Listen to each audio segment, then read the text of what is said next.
Hey everybody, welcome to the Fired Up with CJ show. Today we are going to be talking about relationship sanity. Is there such a thing? Mhm. I hope so, creating and maintaining healthy relationships. And we have Dr. Mark Borg here sharing some of the ideas in his book. So welcome. Thank you. I'm happy to be here. So I found this whole book fascinating. I don't know if I have I have this marked. I'm like, I have that, and I have that. These things, but I want some of the stuff, the basic concepts I wanted to go over because I couldn't completely relate to it. Does everyone have an area in their relationship that is you call it e-relationship? Is that how you would describe it? Is that, that's a really good question. I think no. I mean, I think that a lot of people probably naturally have some degree of relationship sanity because relationship sanity is actually this very, very simple concept. It's a balance in the giving and the receiving in the relationship, Hmm. in the dynamic of giving and receiving. So, I mean, I think there are probably quite a few people, quite a few couples, quite a few relationships, because we actually look at relationships that go beyond romance. We look at, colleagues. We worked in corporate, environments. We talk about parents and children and their relationships and friends. So, I mean, I think that probably a lot of relationships have a degree of sanity. But when we talk about ear relationships, we talk about a particular dynamic which is, sort of hard won in early childhood when there is an imbalance in caretaking. When a child, as a very young, when a child is very young and a parent comes across as not being well. And for a child, that Oh. usually looks as simple as just the parent isn't happy. For all we know, the parent could be depressed. The parent could have some major psychiatric disorder. The parent could have some kind of addiction problem. Something can be going terribly wrong in the marriage or the relationship. And we find that children are actually natural caretakers. They Mm. need the parents to be well, or they themselves can't feel safe. So what we find is that, a lot of times children will pick up a lot of the caretaking function and they will reverse the roles and they will put on some kind of performance to, at least in their fantasy life, but their intention is to make their parent well. And if a Mm. child, really adopts that, we call it a song and dance routine. If a child really adopts this caretaking routine, the problem is they take it with them into their youth, into their adolescence, into their adulthood, and it becomes this kind of caretaking. And here's the real kicker. It's a kind of caretaking that actually blocks other people from caretaking them. So it's this kind of Oh, oh, tyranny. that's interesting. It blocks other people from caretaking them. Okay, Right. got it. Okay. Okay. So Uh, like I'm caretaking, the image I usually come up with is a pretty, hardcore image of a fire hose, right? okay. I am spraying this fire hose of care. I am, and if you think about the image of a fire hose and I'm spraying it, and of course, even the idea of an emergency or something really dramatic and drastic happening, the problem is, yes, I might be putting out the fire, but anything that I need, I will not be able to receive because nothing is ever going to get through the volume and the intensity. Uh, yes. So as we go on, I can give some examples of this and things, but that in a general sense, irrelationship is a one-directional caretaking that doesn't allow the two people in relationship to actually care for each other. And there's actually, Hmm. yeah. No, go ahead. There's actually what?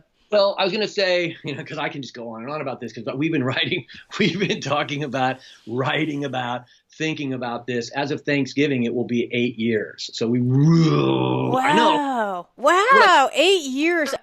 What prompted, what was happening in your practice? Because I know that you work with or community organizations, or the three of you, Grant and Daniel and yourself. We have different. What were you seeing that brought this? I better spend 8 years of my life researching this. Well, it started kind of simply. I wrote a chapter for a book on the psychology of expectations, and the Hmm. chapter that I wrote was called "Human Antidepressants and the Same Old Song and Dance Routine." Mm-hmm. And it was about this dynamic that I was noticing in couples. Clinically, I'm a psychoanalyst and a couples therapist, and I was noticing in a lot of the couples and the groups that I'm running, because I even run groups for couples and for families.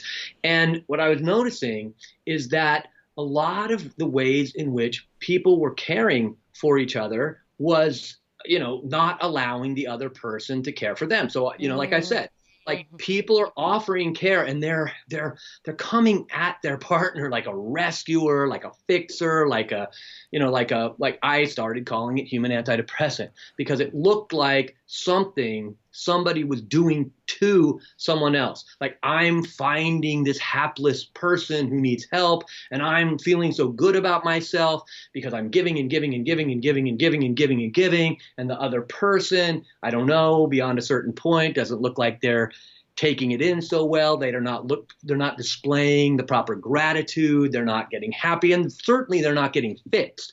Right. Right. So I wrote a paper and I called it Human Antidepressant. Hmm. And I got together with my buddies, Danny Barry and Grant Brenner. Grant Brenner he is a traumatologist and he was running a trauma clinic at the William Allen White Institute where we both graduated with Hmm. psychoanalytic certificates. And Danny is a nurse and he's my neighbor and he's like one of my best friends. So, we would just Like, talk about, right, he's my buddy. And so we would talk about these things together. And we started developing an idea for a book. And yeah. as we started developing this idea, we finally were able to find an agent. And we started talking to the agent about this idea of human antidepressants. She was like, "That's a terrible idea." I'm like, "Whoa, wait, well, then why are you talking to Right. us?" She goes, because I'm not sure about the idea of human antidepressant. I don't love it, but there's something there. She's like, Mm. there's something like you have even had, CJ, a couple of moments where you were like kind of eyes raising and sort of getting this idea that if you do care for somebody, even love them in this one direction and don't allow them to love you back, something happens in that dynamic, something really important. Mm. And what Mm. happens is you send the message, and I think innocently, and I really think inadvertently, but psychologically, defensively, you do send the message that the person doesn't have anything good to give. Oh, that's interesting. Oh, that's Right? very interesting. Okay, so as you were talking, like, as I was reading the book, I don't have this. The ways that I could relate to this is early in the relationship when we first started dating, I would like, do my boyfriend's laundry and Mm, do, have his, go fill up his car if I borrow, if I was driving his car, and we would do all these things. And what I had diagnosed is it's a difference in love languages because mm, these were ways in which I was, the idea of love languages. yeah, So yeah. gifts, yeah. So in Chapman. that particular case, I was giving him an act of service, and Mhm. when we had a conversation, he's like, "I don't care about acts of service. I'm not loved." I'm like, "Okay, I'm no longer doing any of those Right, things," right, right. and it was just like a joyful of like, "Whoo, what do you want? I want back scratches." I'm like, "Really?"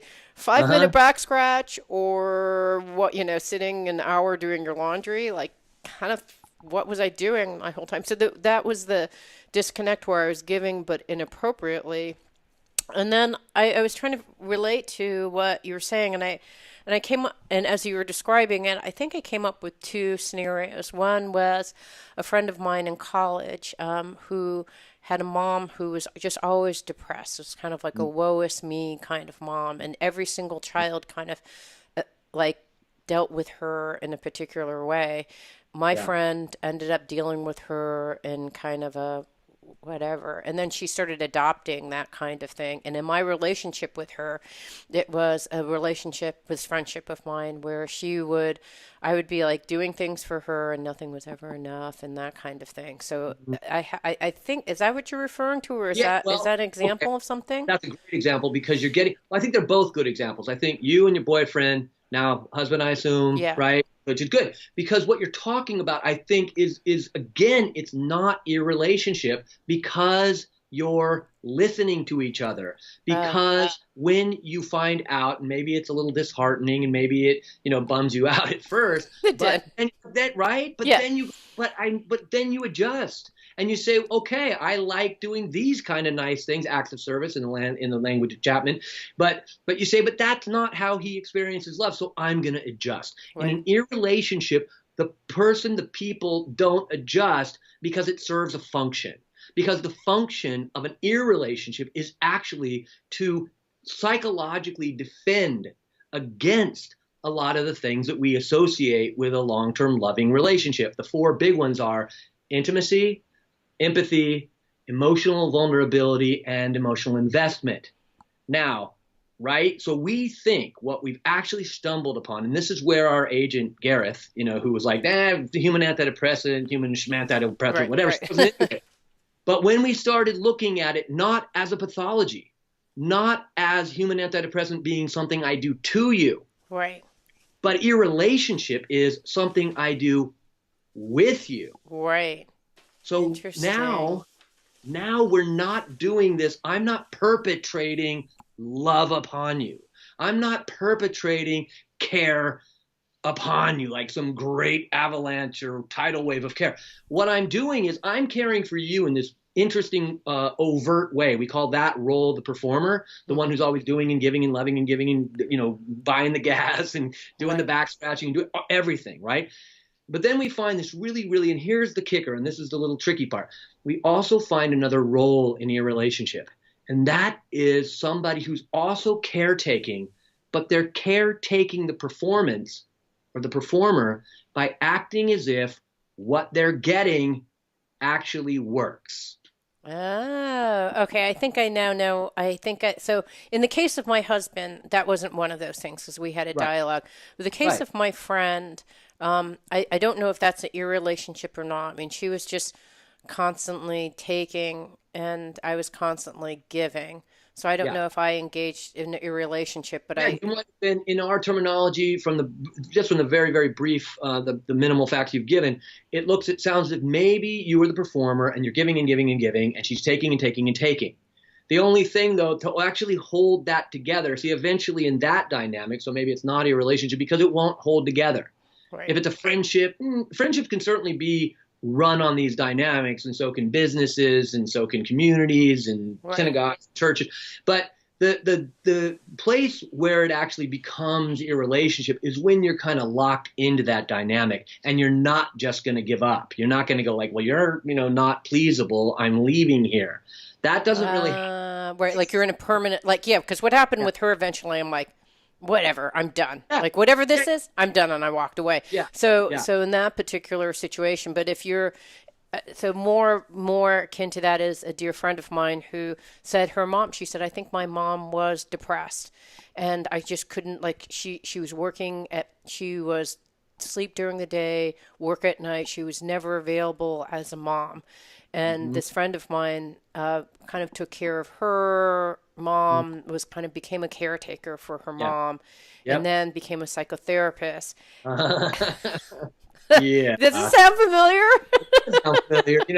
Unfortunately, you're not asking the ultimate personal question. Like, if I even went back before those 8 years, Yes. then I would have to get into other relationships that I had been in because I'm kind Yes.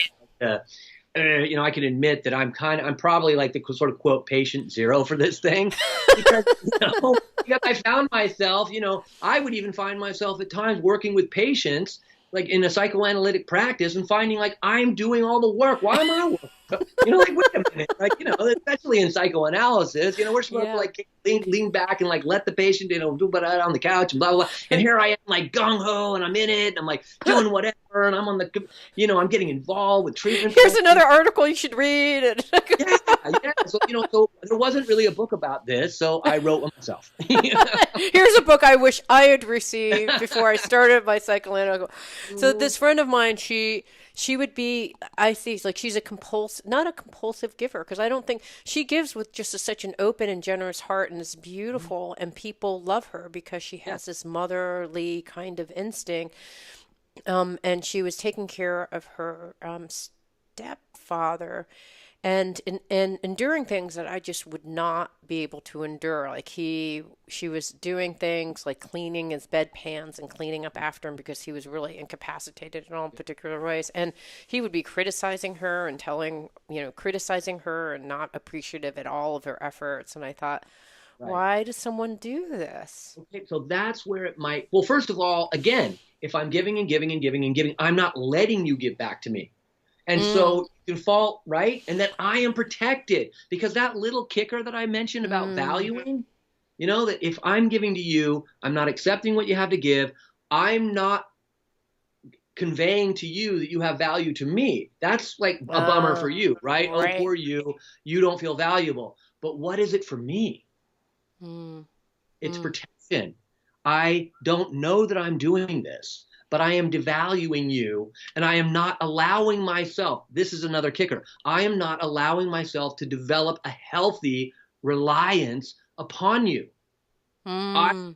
let myself need you. And I think those of us who are married can say it is not codependency when we form a healthy interdependence with our partner. It is not codependency when we know that we need and we rely on them.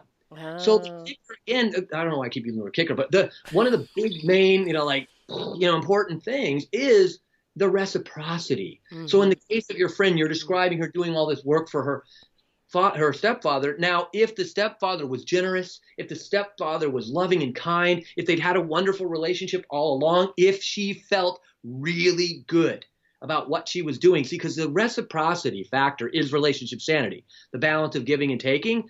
And so as a psychotherapist, I can tell you now that I've worked so hard on this, and I brought it into my marriage and my friendships and my team with Danny and Grant. We work on this. We Right. work on tools together.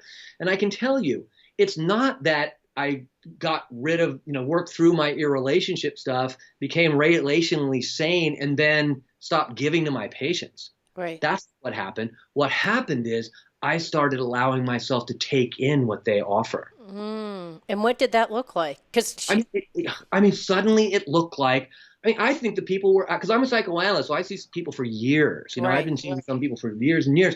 And so I know what the transition looked like. It looked like, we call it bogging down. Yeah. Sometimes a therapy can like really get stuck. And what happened was people started getting unstuck. People started actually pulling their weight and doing the work. They didn't really want me doing the work for them. I mean, Interesting. you think you do, right? We all think we want someone else to do the work for us. Then they do it, and we're like, man, I wish I was out on the field. I was so afraid to be out on the field. But when they put in the substitute and that substitute caught the long bomb, I mean, that doesn't feel very good. It doesn't really feel very Interesting. good, right? Interesting. So then Yeah. you once you actually shifted things around from your perspective going, aha, I have this particular thing going on, and Uh-huh. you started, and then what did that look like with your clients where you're like no longer doing things for them and over giving? Or what was it? Yeah. What happened? Okay. I mean, well, I mean, first of all, the more painful and difficult part was the first place that I noticed it was in my ex marriage. I'd Mm-hmm. been married before, and I married a really nice psychoanalyst who we kind of had this agreement in our relationship that we were going to, strongly support each other in our careers. Right. We were both psychoanalysts. We were in the same institute. We had a lot of the same friends. And we had a lot of the same goals. But when I started working on this, I realized there were things that I wasn't going to get from this relationship. I wasn't going to really get some of my needs met. I wasn't allowing myself to. I thought I was doing all the caretaking. I thought, I was more senior than she was. I thought that I was helping her out. I was making more money. I was paying more of the rent, all these kinds of things. But a lot of the ways that I was giving to that person were not allowing her to give to me. And I didn't even realize it. So one of Mm. the first things that happened is I had to have this conversation. We had to have this conversation about where we were at. And one of the things that came up for me in terms of what I wanted and what I needed from relationship was I wanted to be a dad. I wanted to have children. And quite honestly, this relationship got to a point where we said, like, that was not her dream. That was not where we're going. And for us to be able to get back into, healthy relationships, we had to split up. So, I mean, Mm. a lot of times there's a couple of things that happen. Either, you balance it out and you start really working on the giving and taking dynamic and you can work that through, or you realize that whatever you were doing, for whatever reason, you were protecting yourself from intimacy, from empathy, from vulnerability, and from emotional investment in the very way in which you were relating. Mm. That was that was what it was for. And it's not just going to shift over from that to some bright, shiny, happy place. That doesn't Mm. happen. There is not, and I wouldn't even think of that as success. It's not success to try to contort and conform somebody else to your expectations. Okay, so it's when you recognize like, wait, I'm doing this myself, and then when you thought, well, what is the like if I weren't giving and I actually just sat there with what and like you're just like a firehouse Yeah. kind of giving, Yeah. not allowing your wife to receive, and therefore you not being able to receive. So then when you kind of recognize that, it sounds like you were able to be really intimate and say, yeah, what I really need is I Yeah. would like to have a child. Mm. And she said, no, I don't want that. Right. Which, yeah, Right. so that was, so it allowed a certain kind of intimacy, Yeah. vulnerability, emotional vulnerability. See. Yeah. The other, a little bit, I think a little bit more dramatic too, was that before that happened, I mean, one of the things that we ran into is I had been very much in this sort of, I considered myself this like, in my personal life, I'm pretty gregarious, I'm pretty out there, whatever, I'm very active. And I have a lot of friends and all this kind of stuff. And so I found myself constantly kind of trying to pull her into that life. I so wanted her to be made more happy because I had these great friends and we were doing all these great activities and we were, presenting papers in exotic places and all this cool stuff.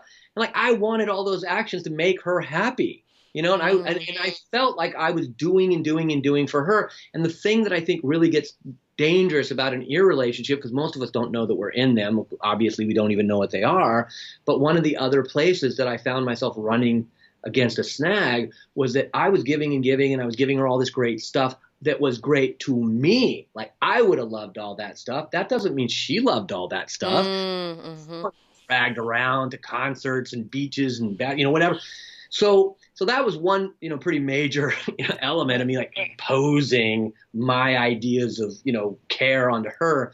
But the big thing that really happened is I had a crisis in my practice. A client that I've been seeing for a long time who I really adored died unexpectedly. Oh, yeah.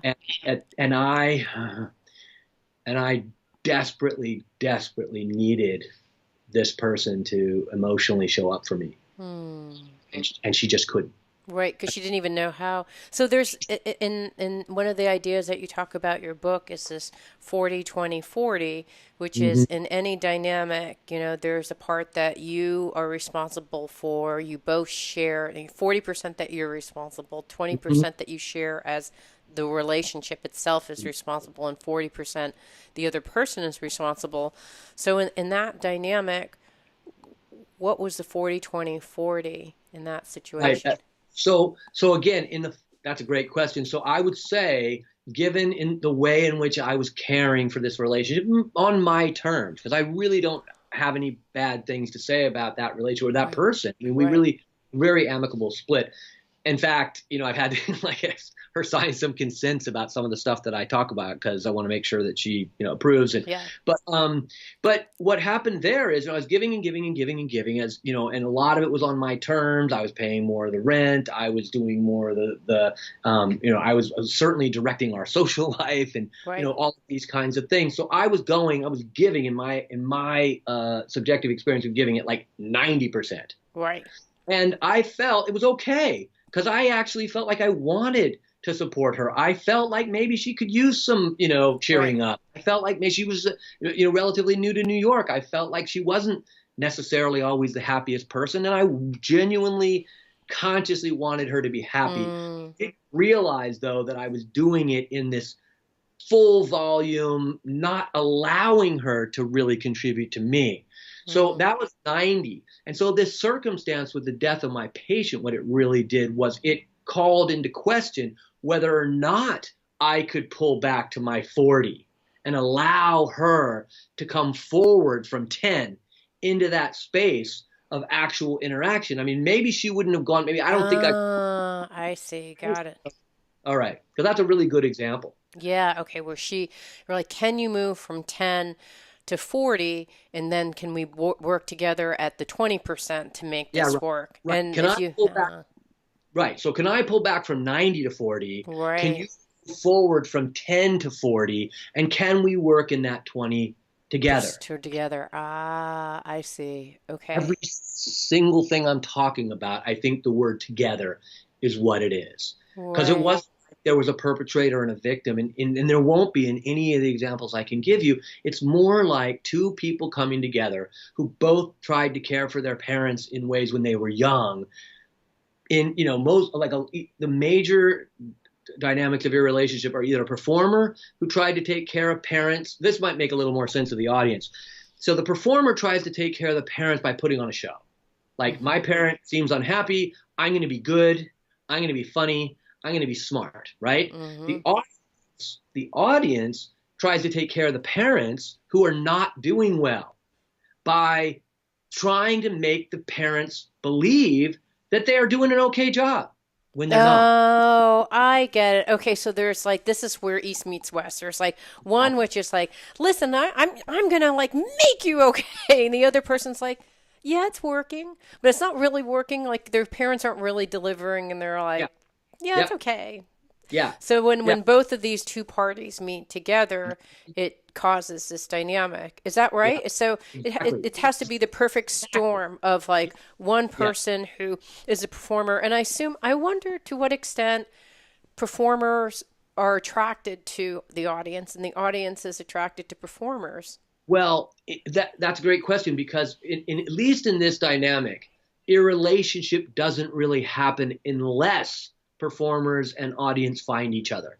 That is what a Ah, relationship is. And I would even go a little further in what you said, because when you were getting it about the audience, you said like, yeah, it's not really so good and whatever. And that's true.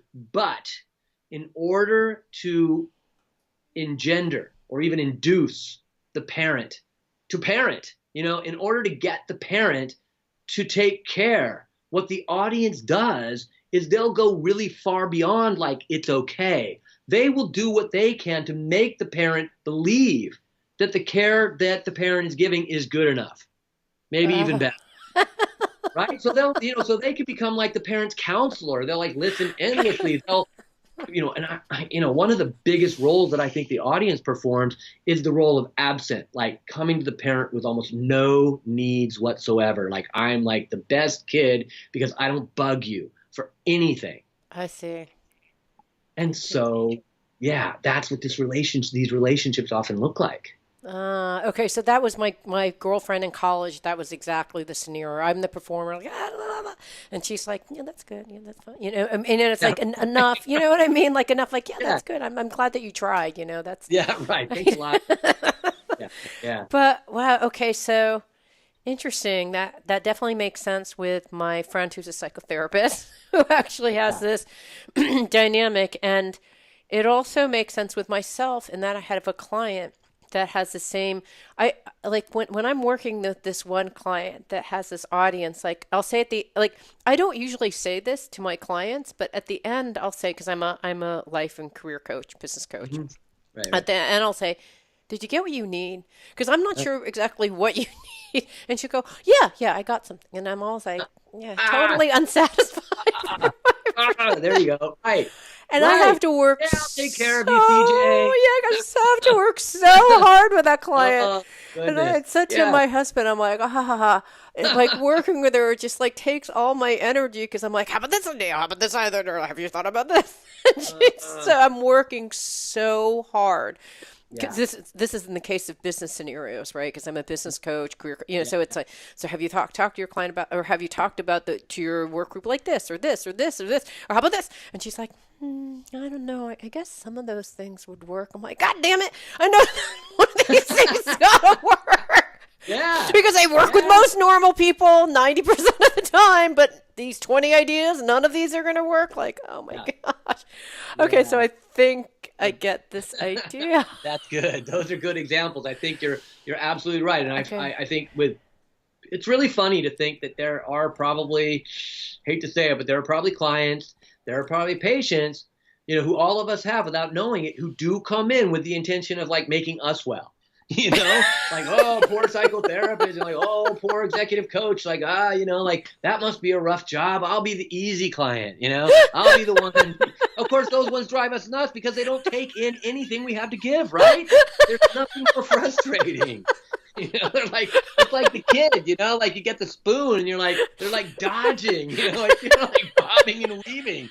These patients just drive us nuts, like, I think it's maybe your next book for psychotherapists who give too much, because I'm yeah. sure that this is part of a dynamic, right? I mean, you're caretaking for a reason, right? Because you Yeah. had a dynamic like that. So, sorry, what were you Yeah. going to say? No, no, that's a great point. Like so go figure, our first example in our first book, Irrelationship. And, we have a blog on Psychology Today. I think we probably ran no less than 10 blog entries about this couple who they were our, like, I may be the patient zero, Right. human antidepressant, but we have a patient zero couple too. And their name is Glenn and Vicky. And Glenn and Vicky, they were psychotherapists, and they were in my practice. And like I saw them for off and on for years. And this thing played out almost exactly like we're talking about. Wow. Like almost exactly.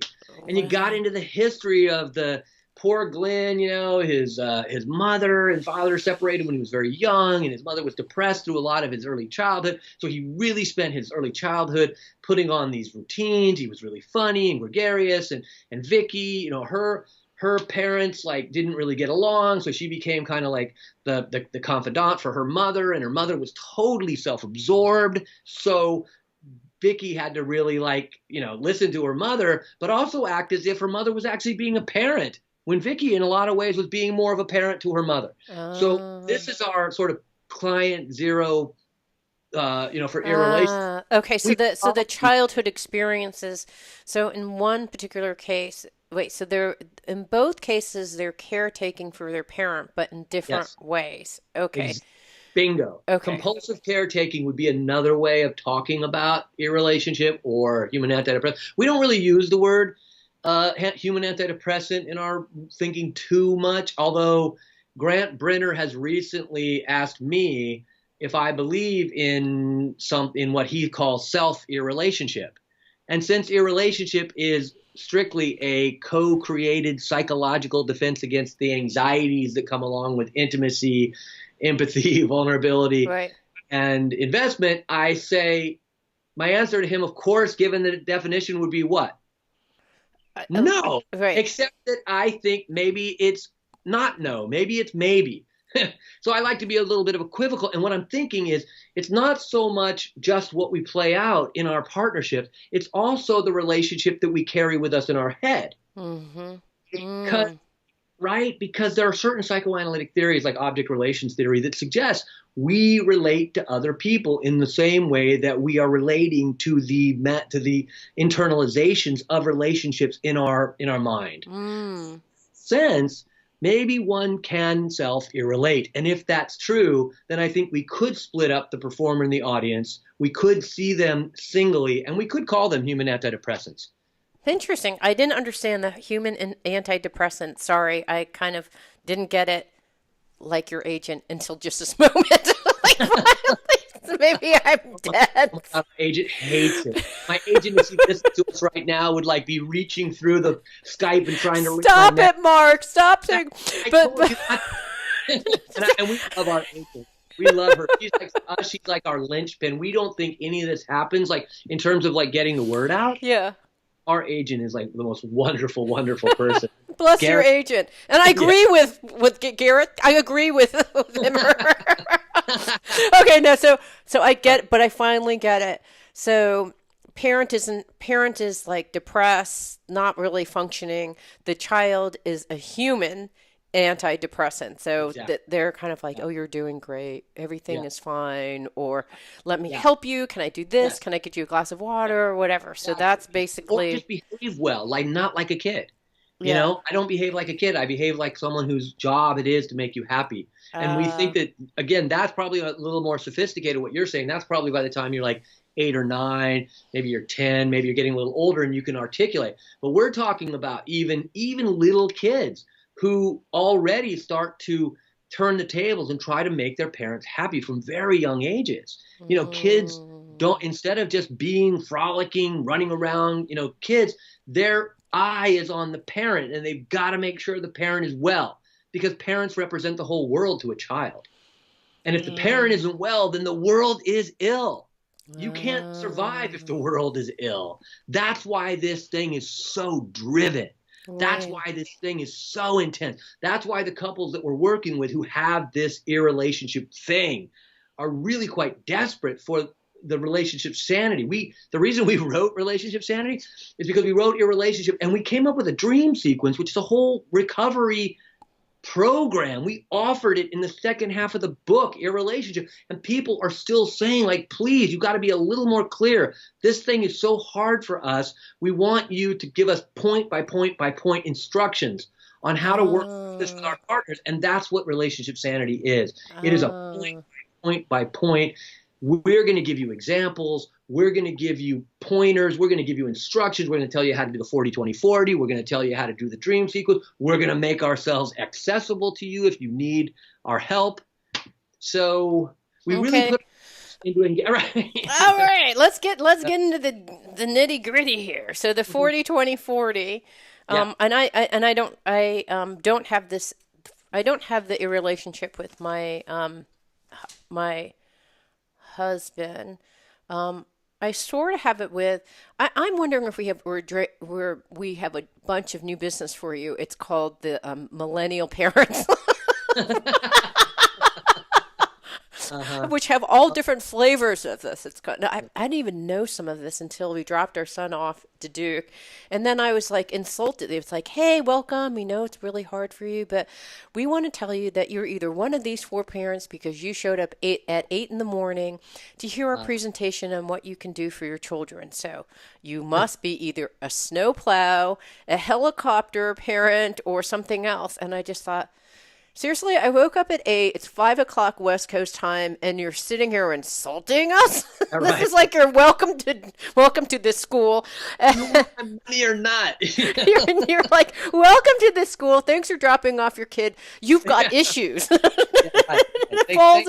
Thank you very much. Exactly, Mike. I'm so glad we paid you all this money to have you insult us the first time we walked in here. But I wonder if because this is such a thing in my generation, right? Kids, I'm 55. I have, a college and kind of parents who do too much, love too much, drive the homework over to their children because, God forbid they get a poor grade in second grade on their whatever, do their school projects for them. Do you think we're raising a generation of your relationships?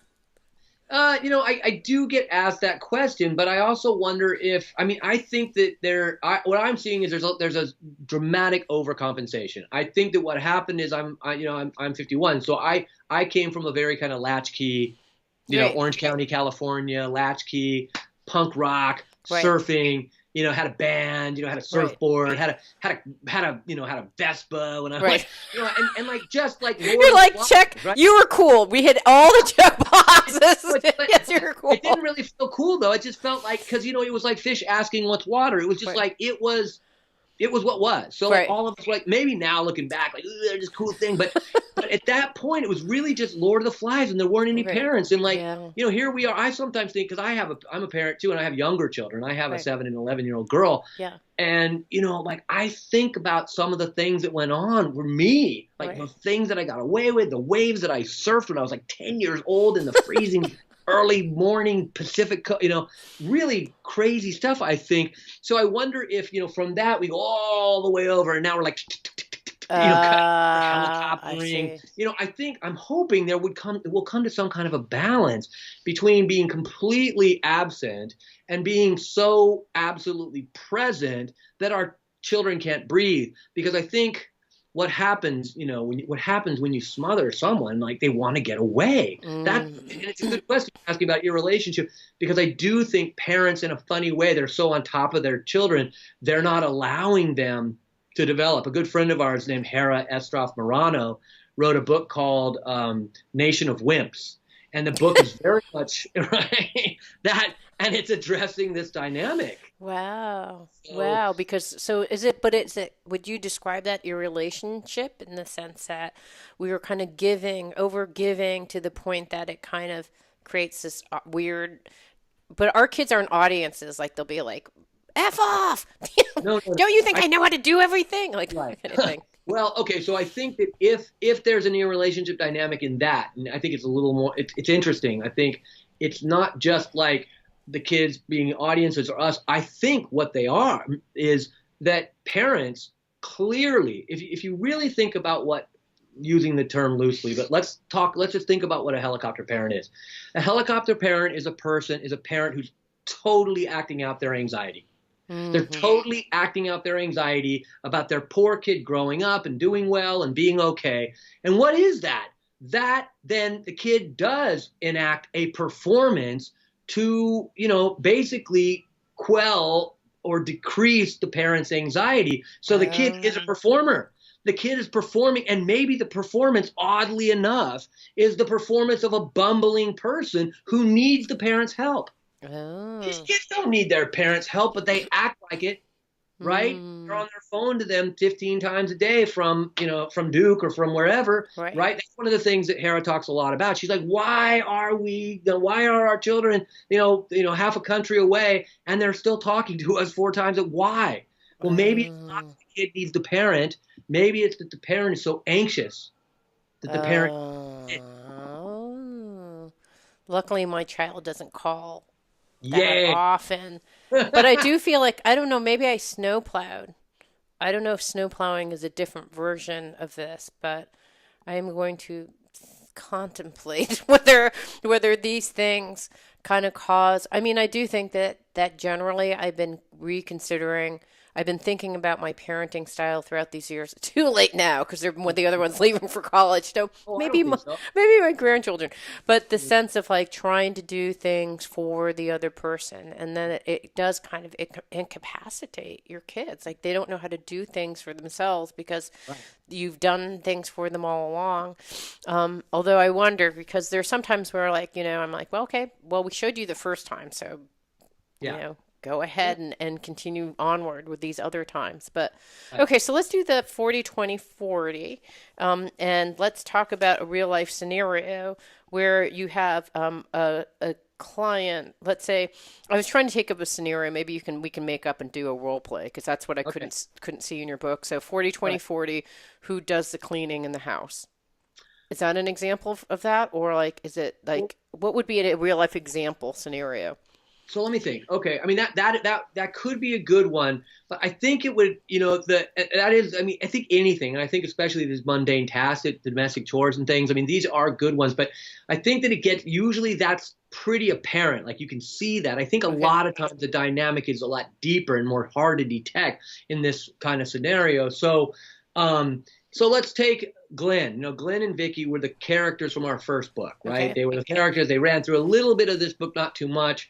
And so Glenn actually did wind up, separating from and divorcing Vicky, and he winds up with a woman named Mai. Okay. And Mai is so she is Japanese, and Glenn is and again, he's a therapist, and she just so happens to be a social worker. So Okay. Glenn gets himself back into, Okay, and what's the role that is Glenn the player or the performer or he's a the audience? He's a Okay. performer. Okay. Okay. So she's audience because she comes from, this place in Japan that was a little off the beaten path. She has blue collar parents. She Okay. had a rough couple of years in Tokyo. She really some rough times there. She came to the United States, sort of having to act in this very kind of quiet, Okay. subdued, Okay. tradition. I would play the role of May. You play the role of Glenn and give me an Okay. example of a real life context where we would be in this impasse and how we would use the 40-20-40. Okay, so let's say we have. I'm trying to think about what a scenario that they actually did get into because they actually, she actually found her voice in this relationship with Glenn. She had been very quiet and sort of acted as if in every other relationship she had acted passive. She had acted quiet. She had been compliant. And basically, what happened is when there was any kind of a problem whatsoever, she just walked out the door. Okay. So Go. so what happened in this relationship and how they had to deal with the 40-20-40 is she, after they had their kid, what happened was she started like uncharacteristic. They've been together for about 2 years. And so here's a funny contribution that she started making to this relationship when it started to get safe. She started blasting Glenn. She started getting upset with him. She started yelling at him. She started getting really angry. And in a funny way, her contribution to their dynamic was her actual emotion. She had Interesting. right? So she had always acted as if, Glenn had always been, like performing, and he's still that guy. He's funny, he's cool, he's this, he's that. She's this quiet person. She finally says, enough. You're taking up too much airtime. We're going to use the 40-20-40 to take these violent outbursts that she was holding for the relationship. We're not blaming her. We're not saying like, Right. oh, she was really being scapegoated for all the like anger that they were starting to feel toward each other. Okay. Okay. Okay. So the Got it. 40-20-40 started to become a place when she would get angry. And at first, they switched roles because she would be like, oh, I'm such a terrible person. Oh, I brought all this anger and shame to our family. Like, literally, there's some cultural elements to it. And he, at first, of course, he wanted to be like, yeah, you loser. Like, what's wrong with you? I'm such a good guy. I've been so nice to you. I got you a green card, all this, like, gave you a baby, right? Right. So, I mean, and he's not a jerk, but he would act like one in those moments. Because so what they had to do was go into the 40-20-40. And rather than just blame her and give her like 90% of the blame for the anger she was bringing into the relationship, he had to start inching his way up to 40% to like start addressing how he had disappointed her, how he had steamrolled her, how he had basically like pushed her into this kind of role of being this quiet, complacent person. Like he had to look at the way in the 40-20-40, he had to honestly address how he contributed to her anger. And she had to give up some of the responsibility for all that anger and not be like, yes, this is me, a terrible person. No, this is me in a relationship with someone that I really love, and I love him so much that I'm willing to realize that every fight that we have takes two to tango. Okay, got it. So let's do a hypothetical conversation then. So, all right. Okay. So as I understand the situation, I'm going to be May. Okay. Right. Why is the house a mess again? Oh my God. I'm like here the whole time and you have the kids down there and like you finally come coasting in from your job and I'm like cooking and cleaning and doing all this stuff. So the heck? Are you kidding? Are you kidding? Look, I have been supporting you in your practice for the last 5 years. You don't see enough patients. I've had to take on 5 more patients, and you're complaining about the house? I mean, do you see how hard I'm working? I just came home. It's 10 o'clock. Oh, that's interesting. So I'm feeling guilty already. Like, oh my gosh, I feel bad. I guess it's true. He has been working really late, Right. and I made him mad now. Right. Oh my God, what have I done? That's right. So I'm still a performer. So I've got to stick to my role, and I can't be a bad guy. See, Yeah. the only way that you and I, Mai, are going to get into the 20 in between us is if I start going like, whoa, right, I'm giving like a maniac. I'm out there pounding the pavement. That's one thing. But I'm also like pumping myself up and not contributing in areas that Mai is feeling really bad. She doesn't want to be a housewife. She doesn't want to be relegated to taking care of the children. She's got a practice that she's trying to build. And here I am, out there. I know, come on. I know for sure that all of the complaining I'm doing about the 10 patients, I love seeing the 10 patients. I love being out and about. I'm heralding my own victories, like tooting my own horn, when that is exactly what I want to be doing, and I know what she wants to be doing too. I know this. Okay, got it. So then what in that case Glenn has to do is he has to pull back and go like, come on, Glenn. That's right. That's right. You're performing. You know that your family led you to be a performer. So here you're performing like, look, I'm giving to you. How much more can I give? And then you go, come on, scale it back. And so you're going, really? Yeah. And then so what would you do from the Glenn perspective in that scenario? Okay. Here's how the 40-20-40 steps in for Glenn and Mai. Okay. The 40-20-40 is quite literally a structured conversation. Okay. Okay? So it's a structured conversation where either one of them at any time can call a 40-20-40. Okay, Glenn, you big dick. We're calling a 40. Yeah. Glenn, I'm calling a 40-20-40. Would have to say that. He'd have to call himself on that because Mai wouldn't, use that language. But like they call, either one of them calls a 40-20-40. They sit down with a timer.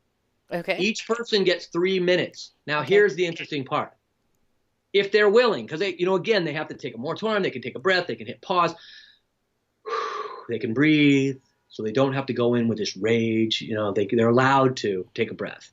Okay, wait, and we're going to pause for 1 second because I'm for folks that are listening on the radio, you should listen to the Fired Up with CJ show YouTube page, and then you can actually hear the Mark and I dialogue. We've been talking to Dr. Mark Borg about relationship sanity, creating and maintaining healthy relationships, and we're going to continue, continuing with the 40-20-40, so you know how to do this at home.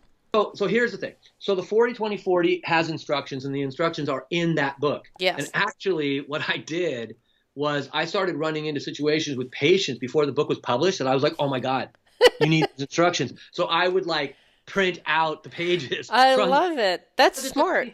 Really simple instructions like, okay, when you have a 40-20-40 meeting, you make an agreement. You're going to talk about the current issue. What's the issue that you brought up? You're doing all the housework. I'm doing all the housework, and I'm not having enough time. All right. Okay, so that's it. So that's the current conflict. So if you and I agree to a 40-20-40, what we agree to do is to talk for 3 minutes only about our own contribution to that problem. Okay, got it. So I'd say, okay, I'm really mad right now that you haven't. I'm really mad right now that you haven't. Stop. And this is what you do in a 40-20-40. As soon as the person uses the word you, then it's not. Then it's not a 40-20-40. It's a criticism. So and this is perfect. Yeah, this is good. I encourage couples to let themselves, get it wrong a few hundred times, because we don't really think like this. We don't think like my part in it. You gave a great example just then of what we usually think is we think your part in it. So Glenn and I have done this a few thousand times, so they've gotten to the point where they can actually talk about their part. Now, it's an inventory. We consider it a couple's inventory, and in an inventory, all inventory taking isn't done in red ink. So in those 3 minutes, you're allowed to talk about your part, what's going on with you, how you feel, how you're contributing to the problem of maybe not just the housework, but how you're talking about it, how you're communicating it. Maybe you're communicating in a way that's just difficult for me to hear. That's something you can assess for yourself. And then finally, you can also talk about your contributions in terms of good things. So you have these 3 minutes to just try. Okay, good. All right. So here's contributing not to the problem with the housework, but to the problem we're having about the housework. Okay, got it. All right. Okay. My part in the housework is that maybe I have really perfectionist tendencies, and I want the house to be cleaner than it really needs to be. And I probably could order stuff, but I feel like it's really important that we have fresh home cooked meals, because that's the way that I was raised. And so I'm feeling that's how I'm contributing, because I have some expectations on what family looks like. And I feel like also that I'm getting angry because maybe I'm contributing to it because I'm not really communicating that I'm unhappy. Like I need to, I got my whatever, I don't know what I got my MD, my psychotherapeutic, I'm a social worker, and I've gotten all these advanced degrees, and yet and because I'm doing all these house chores and stuff, I can't necessarily do the things I love to do. So I know that you're seeing your patients, but I would love to see my patients too. And I feel like I'm doing a lot of good things, like cooking fresh meals for the kids, keeping the house clean so they're not swallowing little things on the floor. I think that's important. So I don't, that's where I contribute. I hear you.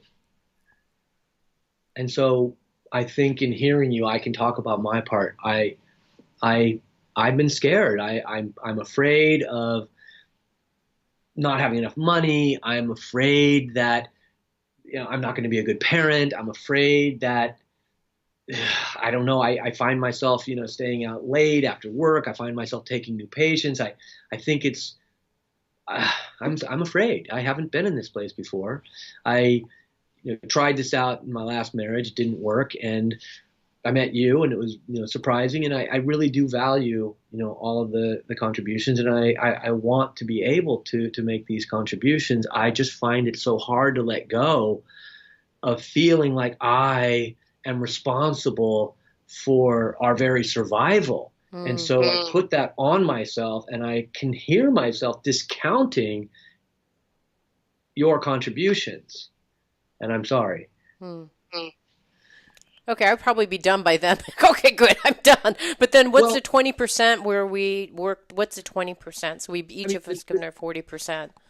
well, I think that that's the thing. I mean, and Grant and Danny sometimes have a problem with the 40, 20, 40 idea because the like 40 and 20, and it's like not, but really, I mean, by the time you're getting into that discussion itself, that is the 20%. That part where we're both able to hear each Mm. other. See, the most important thing about a 40, 20, 40 is when you tried it the second time and you talked about you and where it came from, I found myself caring. Mm. I care. That care allows you to come out into this space. You're, I see. So I move from 10 to 40. You yeah, move from like 90 to 40. yeah, I right. see. So And that's what that that's where we conversation connect. itself is the 20. I mean, Ah. that's the 20. We're in, you and I, in the example, it was great because I really felt it. I mean, I really felt what you were saying. Like I wanted to come forward and be your partner. We Yeah. think that 20 is actually, we call it the third entity, we call it us. Ah, that's the thing that's gravitate. Because when I heard yours, I'm like, oh, well, that'd be really hard. Like, oh, And I felt that yeah. about So you. it's that's the part that Exactly. you move forward or Exactly. move back. Exactly. So, I mean, it's so powerful. And what I find a lot of times is like your first example. Yeah, I don't think it's a problem when somebody starts with like, you did this and you did that. I'm like, it's okay. That's so natural. Right. Gently try it again. Not a Mm, criticism. I'm not telling you you did it wrong. I'm right. just saying that's not what this is. I Uh, understand need for complaints and things like that. We've tried that a zillion times. It hasn't worked. mm, Maybe one of us, taking the risk, like you did in this case, you took the first risk and you created a safety for us to be able to listen and hear. And the word that Danny, our tertiary author, what he loves the word vulnerable. He loves it. He thinks that this whole process, this whole interrelationship project is about helping people to become vulnerable with each other. So mm. that's what he thinks. I think it's true. I mean, I feel I don't even know you really. It's like, oh, as you Yeah, you pretending to do. be Glenn, you You move forward. You move forward into like hearing like, well, that must be really hard. That do. he feels like he's worried about money and he's worried all the time, and that's why he has to work all the time, and he doesn't know how to help us. Oh, like you just move forward, Right. They both talked about being afraid.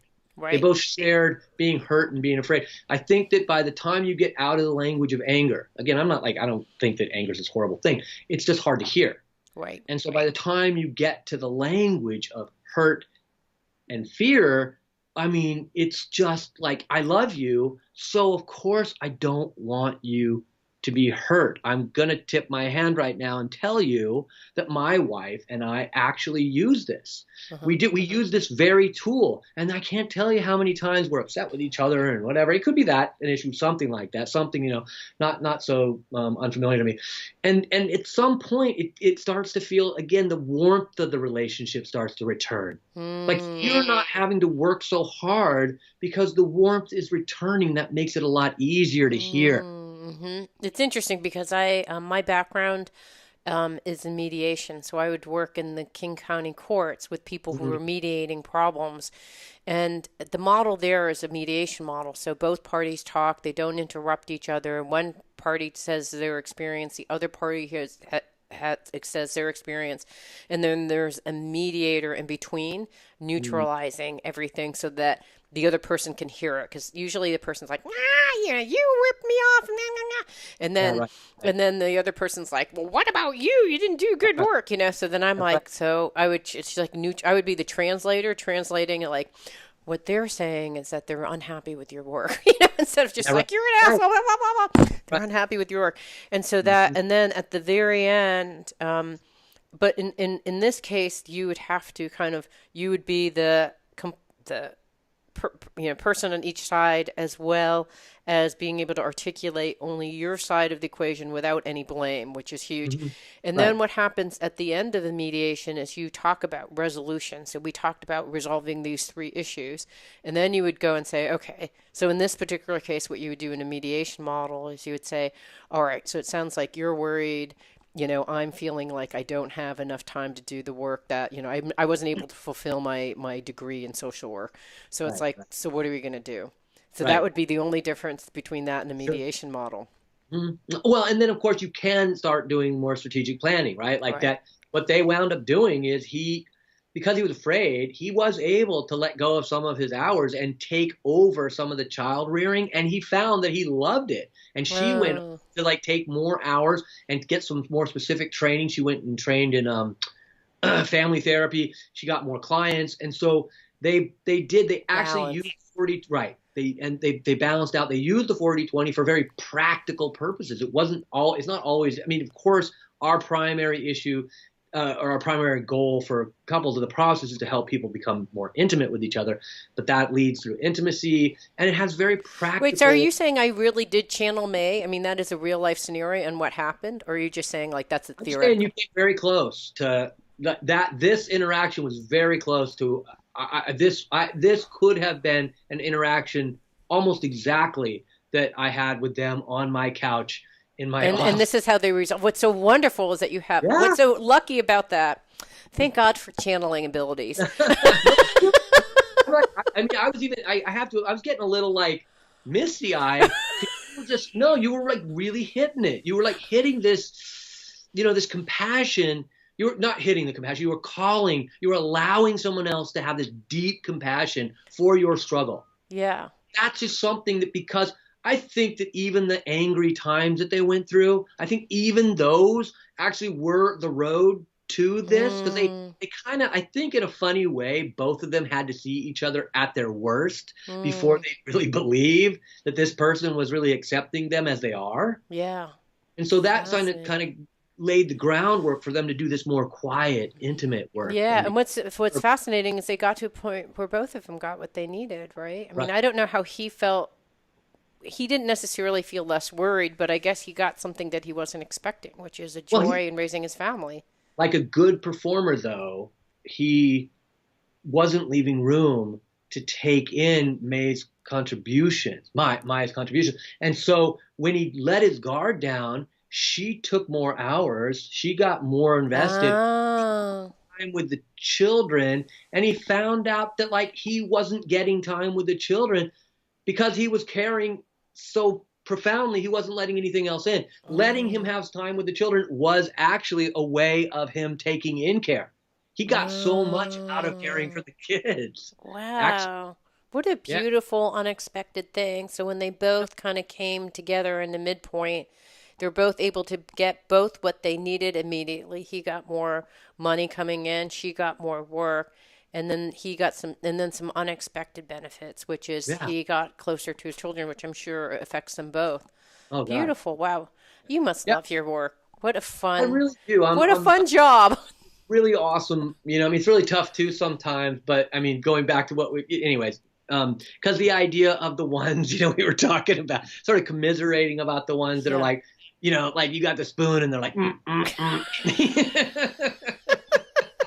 that's not so fun. But but in general, it's a really rocking job. In fact, I think one of my first acknowledgement on our new book is to my clients. Like I'm like, thank you. Like there's no way we're writing these books. There's no way we're in this exploration.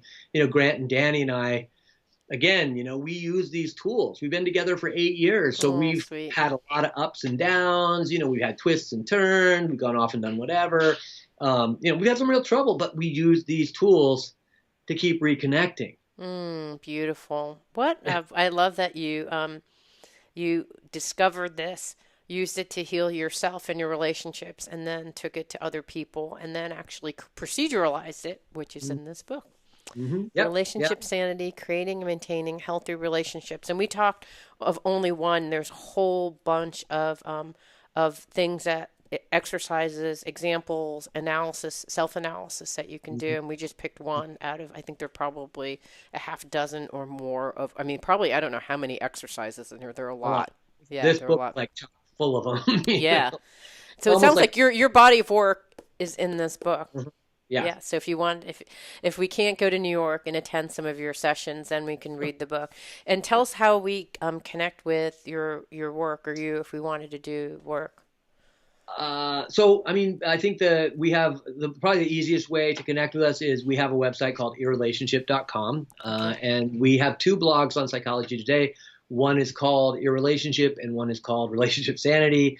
We've been blogging on there for, I think, since 2014. So we have quite a few examples and things, just ways that you can explore. And we're very reachable. We respond to people who have questions, and we actually used a lot of those questions from a relationship to write Relationship Sanity. It was like very much Yeah, it's like kind a of call, like here's like a basically a FAQ, like a gigantic FAQ. I yeah, noticed that you yeah. had like a really long, like Mhm. maybe it looks like maybe a 3-page thing Yeah. on that site, and then you actually Yeah, reprinted the question and the exactly. answer.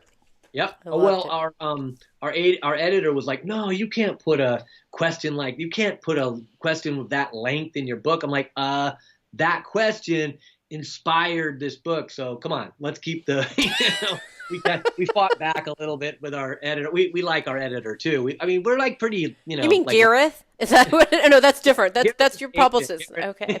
Garrett. I almost know your whole circle now. I know. Grant, No, Daniel, Gareth. What's your agent's name? yeah, she's Gareth. Yeah, Gareth. Gareth. And then what's the name of your editor? Our editor was Janet. Janet. Janet. Okay, so I know your whole circle now. Yeah. Yeah, yeah, Uh, we have really great team of people working with us. We have Patrick at Central Recovery Press. We have Kelly Daniel, who's our publicist, who yes. hooks up with you. Yes. She's so cool. We just have all these really wonderful. Yes. This project has somehow attracted a lot of really wonderful people. Cool. And I So, really love yeah. it. Yeah, All yeah. right. We've been talking to Dr. Mark Berg and his book, Relationship Sanity, Creating and Maintaining Healthy Relationships. Thank you.